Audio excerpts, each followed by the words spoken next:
마태복음 15장 1절에서 20절 다 같이 함께 읽겠습니다. 그때의 바리새인과 서기관들이 예루살렘으로부터 예수께 나와 이르되 당신의 제자들이 어찌하여 장로들의 전통을 범하나이까? 떡 먹을 때에 손을 씻지 아니하나이다.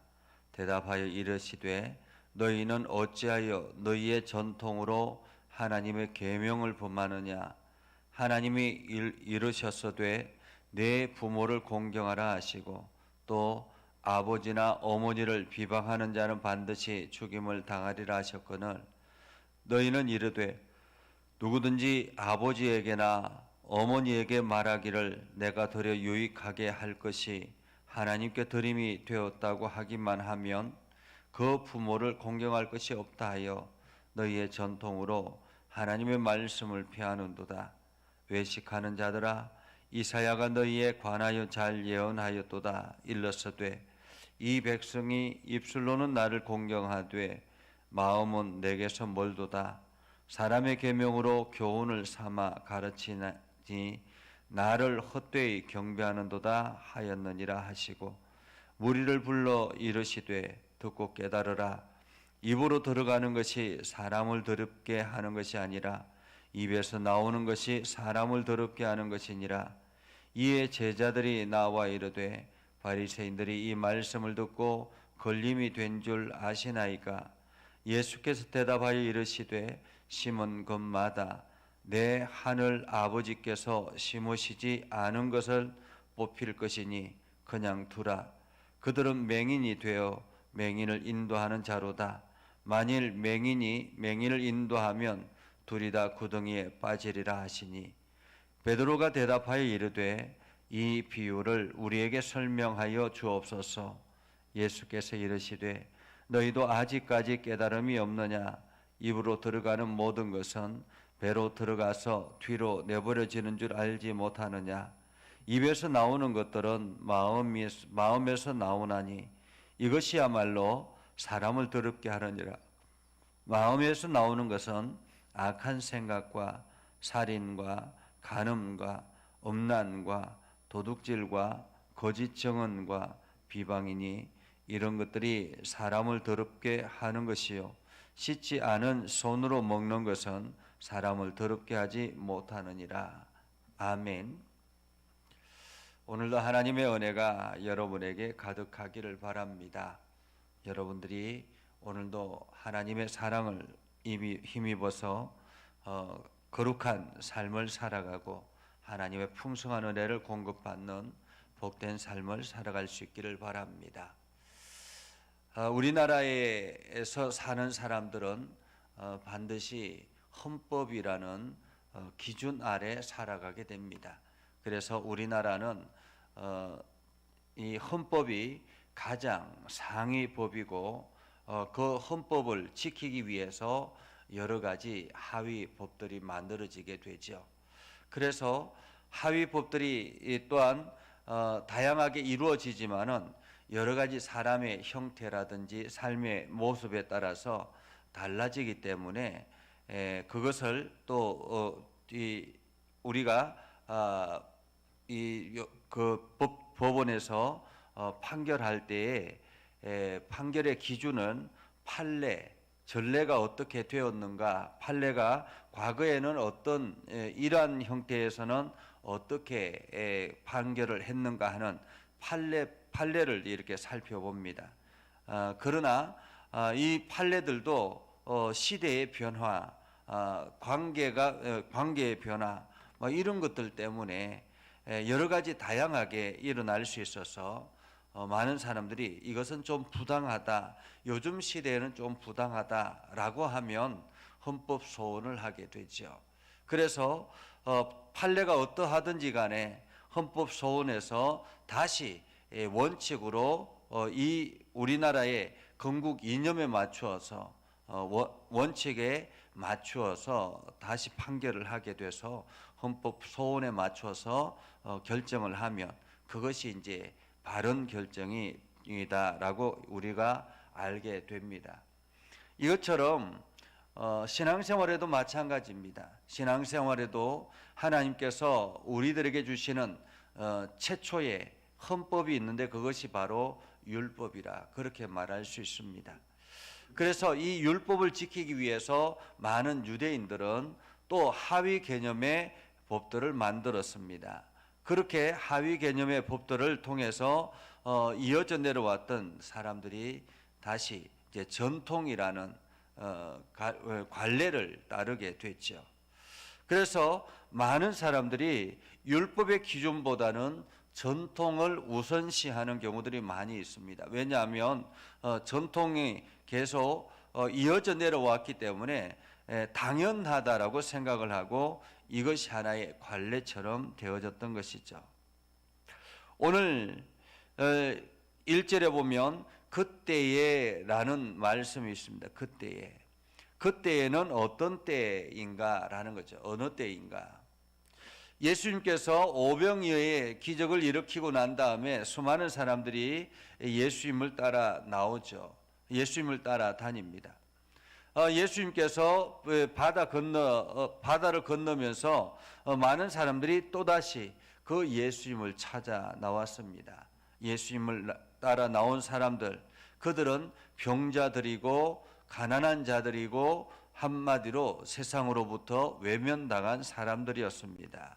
예수님께서 그들의 병을 고치시고 그들을 어루만지시고 그들을 위로하시고 그들과 함께 행하고 있을 그때라는 말입니다. 세상 사람들로부터 외면당했던 그들을 어루만지시고 고치시는 그때에 바리새인들과 서기관들이 예루살렘으로부터 예수께 나왔다라는 것입니다. 여기서 바리새인과 서기관들은 예루살렘으로부터 왔다라는 말은 예루살렘에서 지금 파견 나왔다 이런 의미이기도 하죠. 갑자기 예수님께서 등장해서 많은 사람들이 예수님을 추종하게 되었고 분위기가 마치 예수님이 새로운 예수님 중심으로 새로운 분위기가 일어나고 있는 그러한 상황에서 지금 예루살렘에는 비상이 걸린 것입니다. 이렇게 가다가는 우리 자리가 위협을 받겠다라는 생각을 했던 것이죠.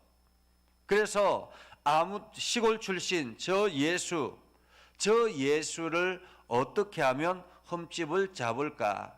그리고 저 예수가 지금 이단이고 사입이다라는 것을 어떻게 밝혀낼까? 이러한 관점에서 지금 바리새인들과 서기관들이 찾아왔던 것입니다. 한마디로 바리새인과 서기관들은 지금 예수님을 망신주기 혹은 예수님의 잘못된 것을 끄집어내서 사람들에게 이 예수가 지금 잘못된 길로 가고 있다는 것을 인식시켜 주기 위해서 왔던 것이죠. 그래서 이 바리새인들과 서기관들이 오자마자 트집을 잡았던 것이 바로 제자들이 손을 씻지 아니하고 떡을 먹는 것이었습니다. 이때 당시에 장로의 전통은 반드시 사람들이 손을 씻고 난 다음에 음식을 먹어야 되는 것이었습니다. 이것은 출애굽기 30장 17절에서 21절에 회막에 들어갈 때 반드시 제사장은 손을 씻고 회막에 들어가야 했습니다. 이것은 하나님의 거룩한 성전을 아름답게 그리고 하나님의 제사를 아름답게 거룩하게 지내기 위한 하나의 전통이었습니다. 이것이 일반 사람들에게도 계속 주어지면서 사람들은 누구나가 손을 씻고 음식을 먹어야 했습니다. 그런데 손을 씻을 때도 그냥 보통 우리가 손을 씻는 것처럼 이렇게 씻는 것이 아니라 반드시 손을 높이 들고 씻어야 했습니다. 그래서 손을 높이 들고 씻고 난 다음에 그 손에 묻었던 물이 팔 아래로 이렇게 흘러내리도록 해야 했습니다. 왜냐하면 이 손등에 악마가 이렇게 귀신이 들어와서 있을 수 있기 때문에 이것이 흘러내리도록 물을 타고 흘러내리도록 그렇게 해야 된다라는 그러한 생각들이 사람들에게 자리 잡고 있었던 것이죠. 그렇게 해서 손을 씻고 난 다음에 떡을 먹어야 했는데 제자들이 그러지 못했던 것입니다. 오늘 지금 서기관과 바리새인들은 건수를 잡았던 것이죠. 지금 이 사람들한테 지금 이렇게 예수님을 몰아치는 것은 당신이 지금 잘못된 전통을 어기는 한마디로 사입입니다라고 말하고 있는 것입니다. 그때 예수님께서 그들에게 이렇게 이야기합니다.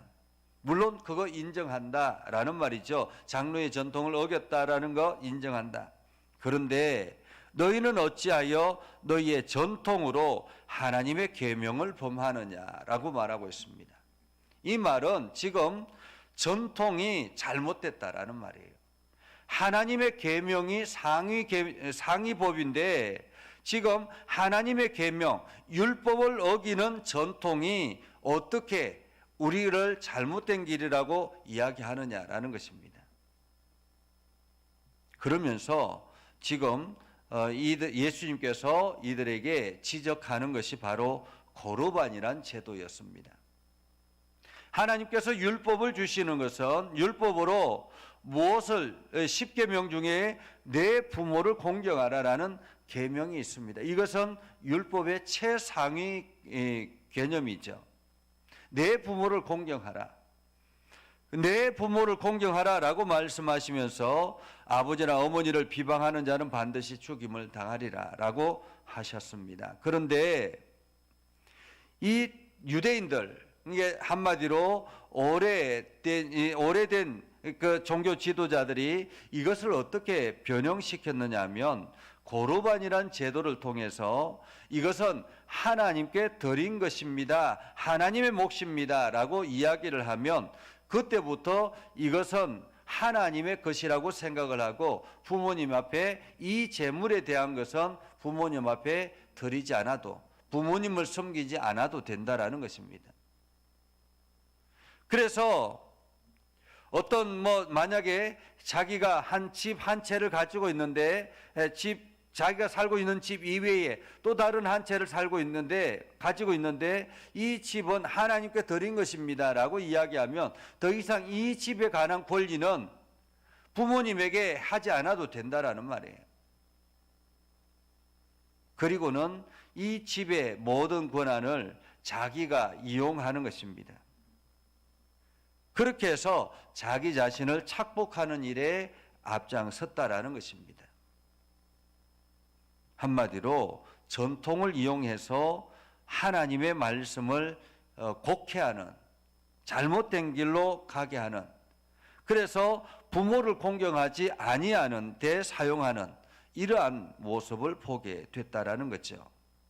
이것을 지적하면서 외식하는 자들아라고 이야기합니다. 외식하는 자들아. 외식한다라는 말은 무슨 뜻입니까? 겉으로만 포장으로 자꾸만 무언가를 포장하기를 좋아하는 사람들을 말합니다. 요즘 포장 기술이 아주 발달을 해서 실제로 그 안의 내용물은 별로 많지 아니하는데도 불구하고 포장은 엄청나게 많은 것처럼 인식하게 만드는 그러한 포장 기술이 많이 발달되어 있죠. 그래서 우리가 과자를 사더라도 실제로 과자 봉지를 뜯어보면 그 안에는 엄청나게 많은 것처럼 보여지지만은 실제 내용물은 많지 않은 것을 봅니다. 이것처럼 사람들이 속은 겉으로는 마치 아름답고 거룩한 것처럼 행동하지만은 속은 더러운 것으로 가득 차 있는 그러한 사람들을 외식하는 자들이라 이렇게 이야기를 하죠. 그들에게 이사야 선지자의 말씀을 들려주면서 이야기합니다. 이 백성이 입술로는 나를 공경하되, 입술로는 하나님을 공경하고 매일같이 주여 주여 할렐루야 아멘 이렇게 외치면서 정작 행동은 하나님과 너무 멀어져 있는 행동들을 하고 있는 어리석음을 말하고 있는 것입니다. 오늘 많은 신앙인들이 입술로는 하나님을 외치고 그리고 교회에 나와서 하나님 앞에 기도하지만은 실상 행동은 전혀 그리스도인답지 않은 행동들을 하는 그러한 어리석음들이 세상 사람들에게 많이 있다라는 지적이죠. 그러면서 오늘 예수님께서 말씀하시는 것이 너희가 입으로 들어가는 이것이 더럽다고 하느냐, 손에 묻은 조그만 먼지들이 더럽다고 하느냐, 오히려 입으로 먹고 입으로 들어가는 이 먼지가 더러운 것이 아니라 너희 속에서 나오는 것이 더 더럽다라고 이야기를 하고 있습니다. 그러면서 마치 바리새인들, 서기관들, 종교 지도자들을 맹인과 비교하고 있죠. 비유하고 있습니다. 한마디로 시각 장애인의 애로는 무엇입니까? 앞을 보지 못한다라는 것입니다. 앞에 장애물이 무엇이 있는지, 그리고 이 앞으로 계속 가다 보면 낭떠러지가 있는지 알지 못한다라는 것입니다. 그럼에도 불구하고 그 시각 장애인이 또 다른 시각 장애인을 이끌고 간다면 어떻게 되겠습니까? 결국에는 둘이 동시에 구덩이에 빠질 수 있지 않겠습니까? 그것처럼 지금 바리새인들, 서기관들, 종교 지도자들이 이러한 시각 장애인처럼 정작 하나님의 말씀은 알지 못하면서, 하나님의 뜻은 알지 못하면서 율법, 그러니까 하나님의 뜻과 관계없이 전통에만 익숙해 있는, 전통을 지키는지 지키지 않는 데만 혈안이 되어 있는 그들을 보면서 하나님의 뜻과 무관하게 살아가는 그들을 시각 장애인과 같다라고 이야기를 하고 있는 것입니다. 오늘 베드로가 예수님 앞에 다시 묻죠. 이것은 무슨 뜻입니까? 그러자 예수님께서 말씀하시는 것이 너희가 아직도 그것을 알지 못하느냐? 입으로 들어가는 것은 다시 뒤로 나와서 배설물로 되지만은 이 배설물은 냄새는 조금 나지만은 이 배설물은 사실 많은 것들을 유익하게 만들지 않습니까? 이것이 더러운 것이 아니라 내 속에서 나오는, 마음에서 나오는 악한 생각, 이것들이 오히려 사람을 더럽게 한다라는 것입니다. 한마디로 마음이 어떠하느냐에 따라서 사람의 더럽고 더럽지 않음의 차이라는 거죠. 내 마음속에는 악한 생각들, 욕심들로 가득 차 있고 살인과 간음과 음란과 도둑질과 이러한 것들이 가득 차 있음에도 불구하고 겉으로는 아무렇지도 않은 것처럼 그렇게 행동하는 이중인격자들, 이들이 바로 더러운 자들이다라고 말하고 있는 것입니다. 오늘 예수님께서 우리들에게는 너희는 이런 사람이 되지 말라라고 말하고 있는 것이죠. 너희는 이중적인 삶을 살지 말라라고 말하고 있는 것입니다. 외식하고 포장하는 삶을 살지 말고 말씀 그대로 있는 그대로 살아라라고 말씀하고 있는 것입니다. 우리가 날마다 그리스도인은 하나님의 말씀 앞에 진실되게 나아가야 되는 것입니다. 하나님의 말씀을 들었으면 그 말씀을 행하려고 노력하는 사람이 되어야 된다라는 거죠. 그래서 오늘도 우리는 이 말씀을 묵상하고 내가 하나님이 원하시는 어떤 삶을 살 것인가를 고민하고 기도하는 것입니다. 그래서 오늘 우리 예전교회뿐만 아니라 이 예배를 통해서 함께 기도하는 모든 성도들이 하나님의 은혜와 사랑 안에 늘 있기를 주님의 이름으로 축복합니다. 기도하겠습니다.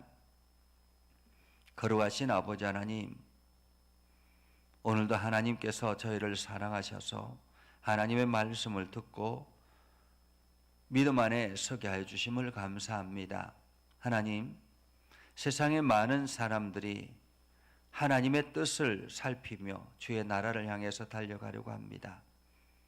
그러나 또 한편으론 많은 사람들이 겉으로만 하나님의 말씀에 순종하는 것처럼 그렇게 보여지지만은 실상은 그 안에 모든 악한 것들이 가득 차 있는 그러한 이중적인 모습을 보이는 사람들도 많이 있습니다. 하나님, 오늘 우리는 그러지 아니하게 하시고 우리가 날마다 하나님 앞에 정직하게 나아갈 수 있는 우리의 신앙들이 되게 하여 주옵소서. 그래서 우리의 심령을 살펴보시는 하나님 앞에 날마다 칭찬 듣는 우리의 삶이 되게 하시고, 우리를 통해서 많은 사람들이 그리스도인의 참 진리의 삶을 보게 하시고 하나님의 나라를 꿈꾸게 하여 주시옵소서. 그래서 세상 사람들이 우리를 바라보는 그 시각이 참으로 아름다움, 또한 거룩한 그러한 시각이 될 수 있도록 하나님 인도해 주시고, 오늘도 우리가 기도하며 나아갈 때마다 하나님의 은혜와 사랑이 가득하게 하옵소서. 하나님, 오늘도 육신의 연약한 이들을 어루만져 주시고 강건하게 하시고 하나님의 은혜와 사랑이 넘쳐나게 하옵소서. 예수님의 이름으로 기도드리옵나이다. 아멘.